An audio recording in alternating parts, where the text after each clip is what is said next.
Hey guys, Whistler here. Morbid play Resident Evil Halloween Edition. Now, last time we had to fight the dreaded snake creature. Well, we didn't fight it, we ran away from it like a little girl. But we were poisoned. Barry? And we thought we were dead, we were goners, but Barry said, I'm not going to bother trying to keep it a secret. It's quite obvious. Barry saves your ass, essentially, and he gives you the serum. And interestingly enough as well, though, if you do fail to give... I can't remember his name. Bobby Joe.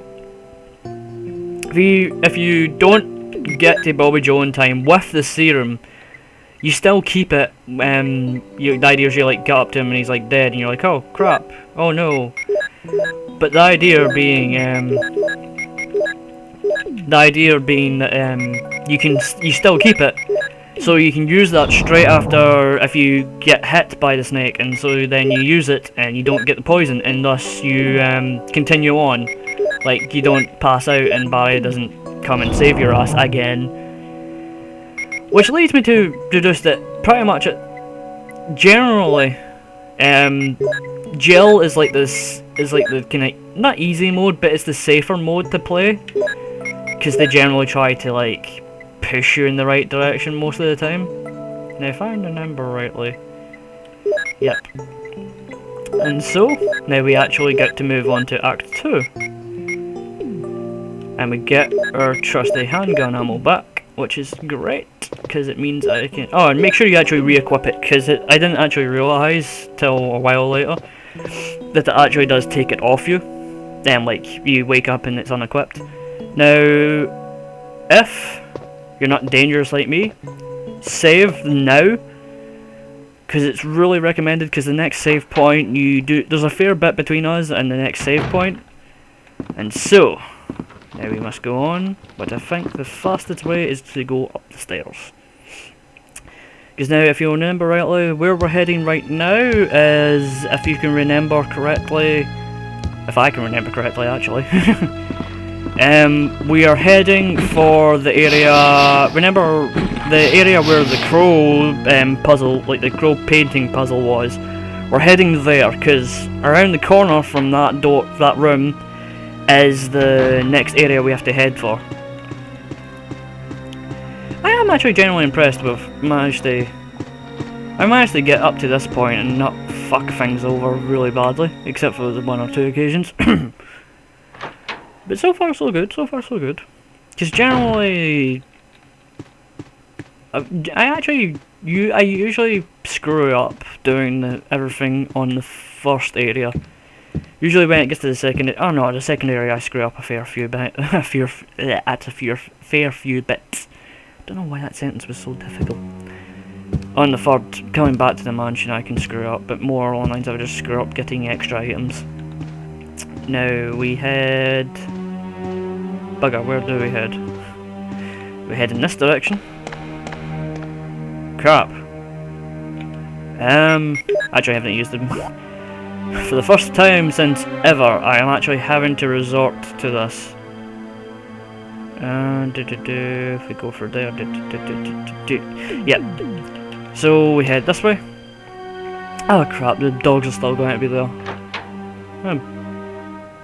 Bollocks. So sadly we have to go for the zombie dogs as well. I'm actually realising I'm being rather pacifist during this playthrough. Ow! Okay, bugger it. I'm so sorry!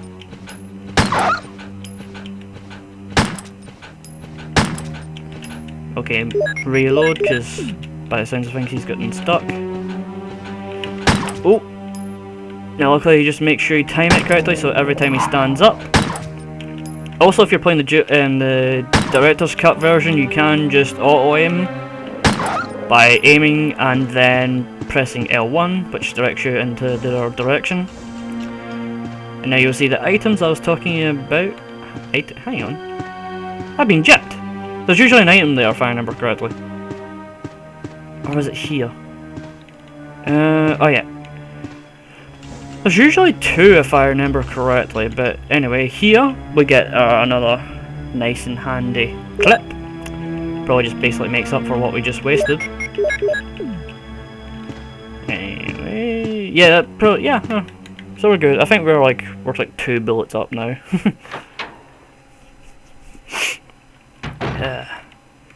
Oh yeah, if I remember rightly. Oh yeah, and now the armor key's useless.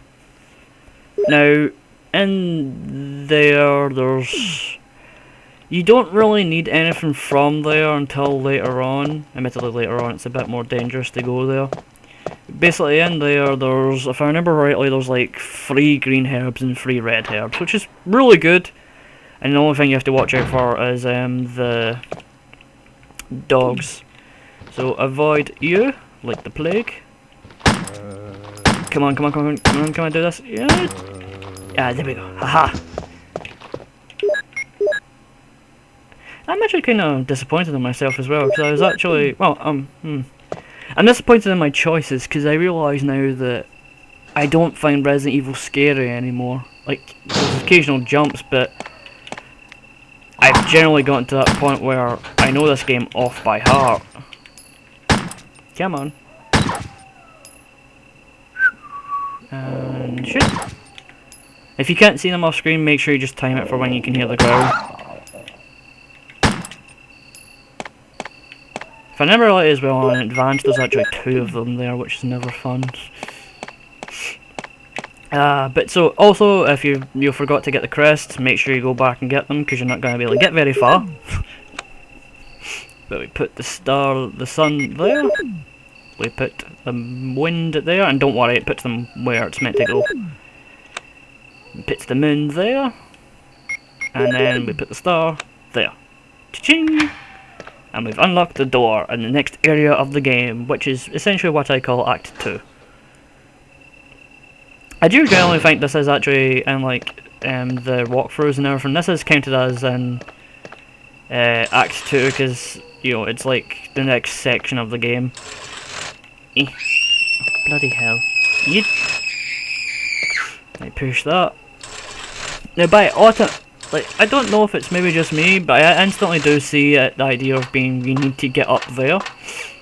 But apparently a lot of people don't catch on to that, so they end up going through a lot of the game thinking, where did I go? And it's like, no, it's actually really easy, like, really obvious. And so, now we head for the warehouse. The guardhouse? Yeah, the guardhouse. Which is really weird, because you kind of wonder why this place goes out of the effort to have a guardhouse. And the guardhouse is huge. I mean, is that normal actually? Like, oh bugger, I'm going to get my ass chewed. Oh, can I grab another one? Oh. This probably wasn't a great idea. Ah! You missed! Make sure we get that. There's also blue herbs around here, but you don't generally need them. Because the next area where you can get poisoned, you shouldn't. Ow, bugger. Crap. Right, we're on caution, so we'll make sure we heal that. Oh, bugger off. Go away. I said go away. Do you mind? Cease and desist. God, no one taught those dogs anything. This is what I mean by made sure you saved beforehand, because there's a fair amount of distance between, you know, last save point and this save point. And this is where you'd get stuck if you didn't pay attention. But we use the crank here for possibly one of the most worst animated scenes ever.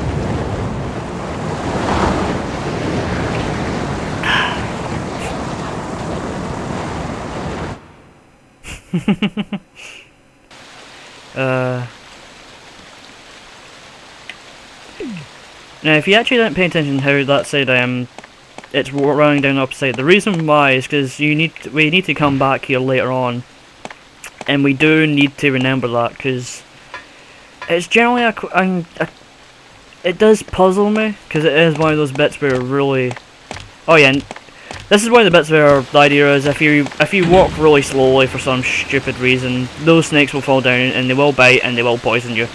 Of course, the idea is you just keep running. Ugh. And this episode's probably going to run over time, because mainly I want to make sure we're at the next spot. But yeah, as I was talking about, because you'll notice the water's, like, it's a waterfall there, and it's blocking a path, and you need to be able to get through there later on. So you need to remember to be able to go back and, like, kind of reverse your puzzle. Now, since we're here, I do... oh, bugger. Shoot these dogs, because it just saves you the hassle, because there's a lot of times where you need to come back. Bugger off. Come on. Come on. I'm so sorry, you're so adorable. Up. Almost got me there.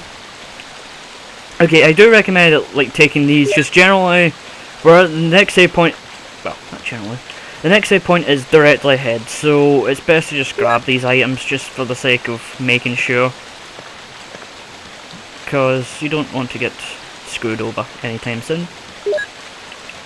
And it's also a way of saving time, and combine, because you can also combine blue herbs with green herbs. I actually realised I never actually went into depth. I do know, I know probably those people who are like, hey man, you left a herb. I've left it there on purpose just in case, because it's best to, like, just leave it there if I need to, like, quickly heal and I don't want to waste time heading back to a safe zone. Now here, there's also herbs there, and you'll see what the statue's for. But in here we have our safe room. Now another thing I did happen to notice is how each, you know it's a safe room because of the music, right? Interestingly enough, for some reason with the NTSC version of the game, aka the American version, for some reason it plays a different tune. I have no idea why they go to such effort to change such a small thing. Generally because, you know, I mean, it's the only time I can see a reason for changing things like that is if yeah, there's like a copyright issue. Also, make sure you put the crank back.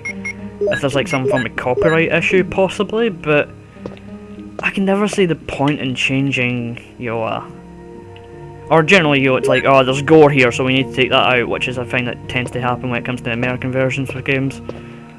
Like from the Japanese versions. Oh, there's not an ink ribbon here, so we need to grab one from the box.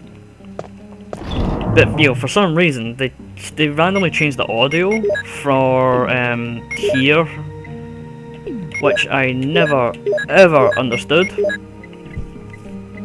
or specifically the safe zones. And so, on that note, low, as I realised I rambled on and made the episode longer, gotta save here, and so next time we'll see what the Guardhouse has in store for us. Till next time, guys, this has been a Resident Evil Morbid Play. See you guys next time.